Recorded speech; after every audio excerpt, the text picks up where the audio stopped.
en compagnie ce soir de Claire Lemaître de Boursier.com. Bonsoir Claire. Bonsoir Emmanuel. Pour une fois, les marchés américains n'ont pas suivi le rebond du pétrole et du coup, ils clôturent en baisse. Oui, les indices font marche arrière avec un Dow Jones qui repère 1,21% à 17 711 points et un Nasdaq qui lâche 1,02% à 4 761 points.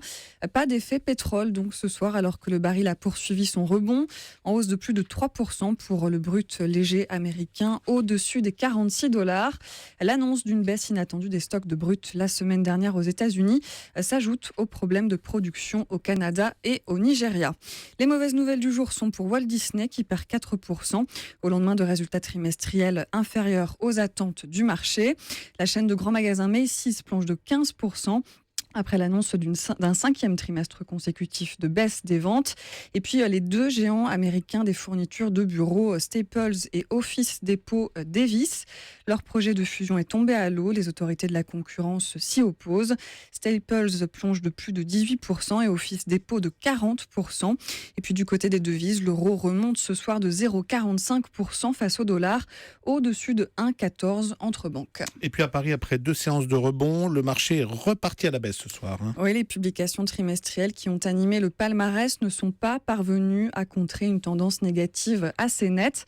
Le CAC 40 cède ce soir 0,50% à 4 317 points. Numéricable SFR perd 0,5% après des résultats trimestriels décevants, notamment parce que l'opérateur continue à perdre des abonnés à la fois dans le fixe et dans le mobile. JC2Co chute de 10% malgré une croissance organique solide au premier trimestre, mais les prévisions sont plus mitigées. Et puis déception aussi pour EDF qui perd 2,7% après ses revenus trimestriels.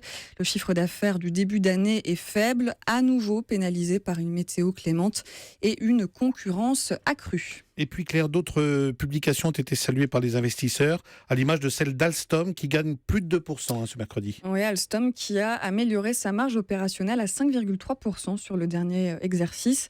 Le titre du fabricant du TGV gagne 1,3%.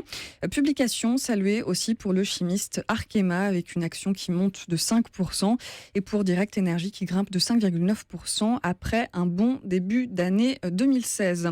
Sur les autres places européennes, Londres gagne un petit 0,1% ce soir. Ailleurs, c'est le rouge qui domine avec Francfort qui perd 0,7%.